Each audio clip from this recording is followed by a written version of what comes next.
Do you believe in ghosts? I think I just saw a ghost in the camera. I'm going to turn around so slow.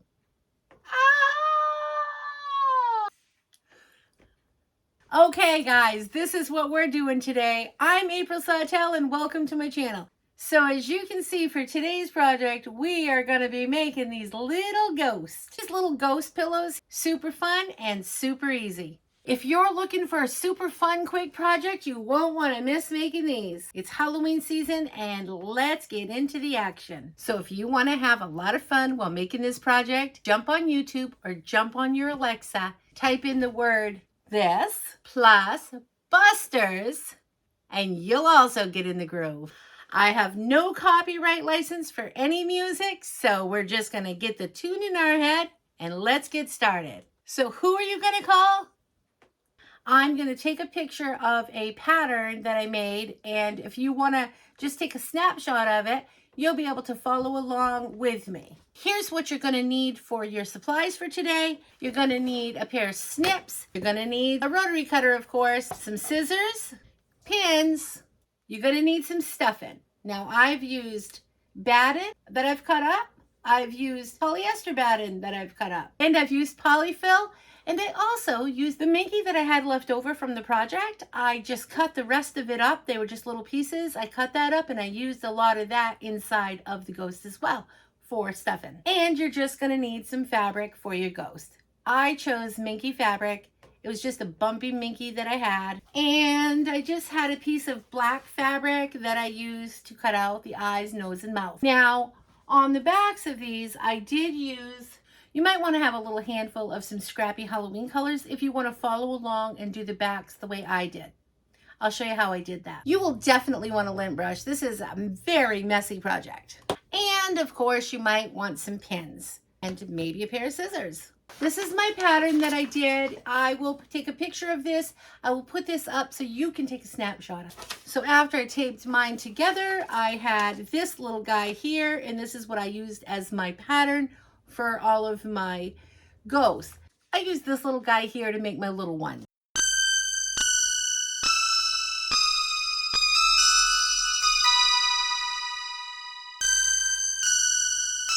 Just remember, this is an 8.5 inch by 11.5 inch piece of paper each. There's the mouth and nose, page 1, page 2. Connect these with just some tape right here. And here's what mine looked like after I taped mine all together. Okay, I also made a little one here. And all that is just really small. You can see the comparison. Nothing fancy. What I did on mine too, I didn't always use this jagged edge. It just was one more step. I was using Minky fabric and I found more like just a kind of an uneven cut here worked a little bit better for me. And you'll see that in my little ghost here. So take a screenshot of this if you want to, and here's a little bit of the step-by-step instructions if you want to have that printed off as a reference. Let's get started. Put your music on, and let's make some of these little ghosts. Take your fabric, put right sides together, lay your pattern down. You're going to want to put some pins in, cut all around it, take your pins out, and there you go. You can leave a straight edge or a bumpy edge.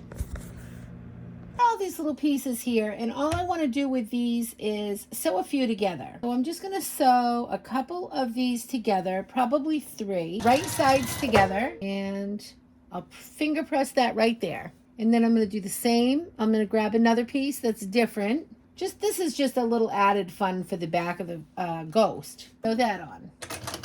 Then what I'm going to do is I'm just going to trim this to be straight. Okay, so now I've got this. Give that a press, and I'm going to use steam. Fold this side over, and then I'll fold this side over. And then I'm just going to give this one good press down. I'm going to do that to a bunch of them, depending on how many you're going to make. Okay, what I'm going to do now is I'm just going to take one of my sides here, and it's going to be face up. So lay that down a couple of inches up, pop a couple of pins in, and then I just pull the pin out when I'm ready to sew, drop my presser foot. I'm right on the edge, and I'm going to do a couple of back stitches there, and I'm just going to come down. I'll pivot. This is just giving it that extra fun, you know, and it doesn't matter if you're going to use whatever thread you want to use. I've got white thread. Some of mine are going to have black thread, some are going to have white thread. And then just sew around it. Pull your pins out as you go. Come right to the edge, and then you can just pivot there. If you want, you can even do a back stitch there just to really secure it. Come up, I'll just do a back stitch there, twist it again, and I'll do the same there. I just did a back stitch and then I went on again. And I'll do the same at the end, and I'll give it a back stitch. I put a pattern there, but you certainly don't have to follow a pattern. Really, all I do is I just take a piece of black fabric, fold it in half, and you can cut them out all different sizes, big or little, however you want to do it. So I'll just put those on this one.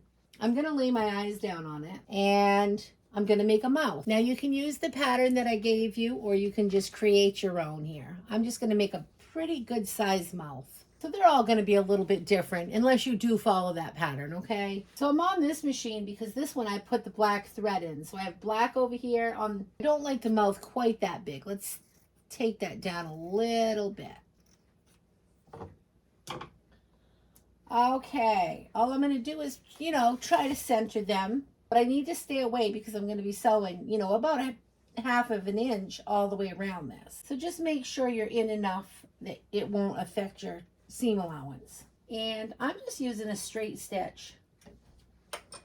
I'm just going to follow each of these around, and then I'm going to just kind of go back and forth a few times. These are going to look very scruffy. I'll follow it around to my presser foot as I go. Certainly could use a zigzag stitch here too.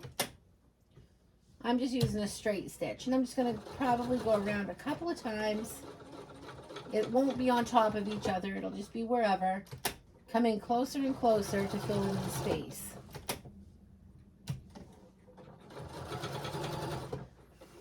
And I'll cut my thread right there.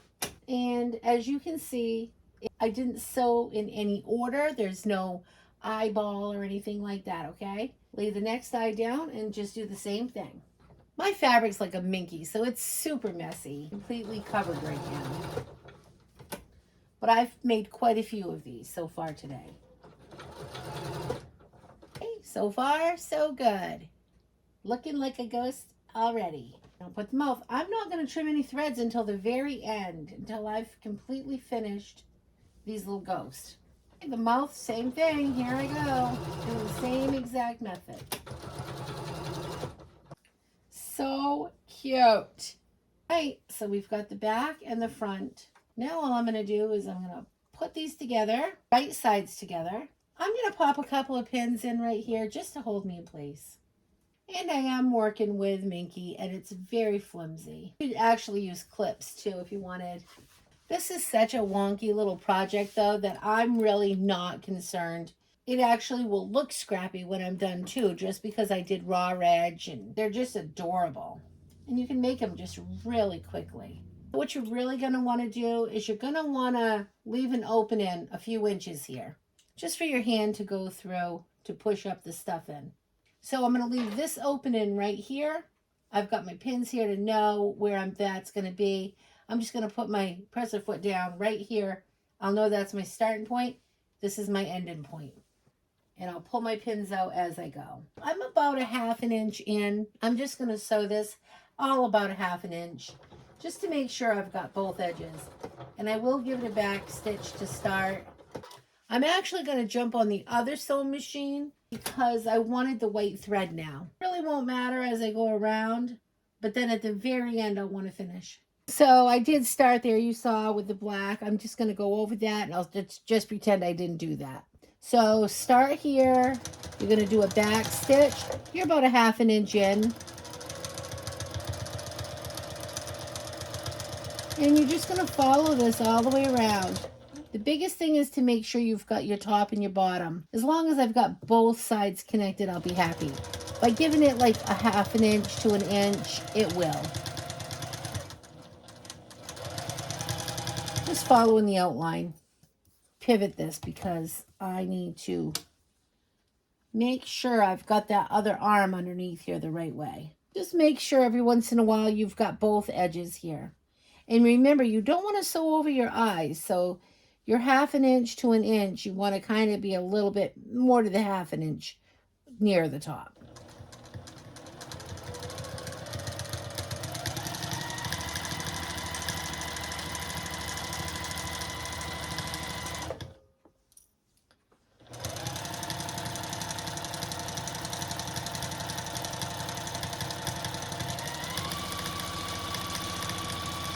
Of course, if you were working with a cotton or something like that, it would, it'd be much easier and more precise to sew. The Minky's just so flimsy.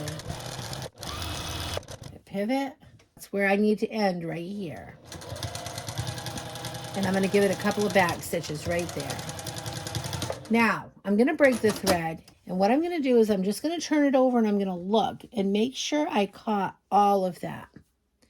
So you can see right here. Can you see right here? I don't have that enough. But here's the thing. I turn it over and I just do this anyway because I'd like to make sure it's secured.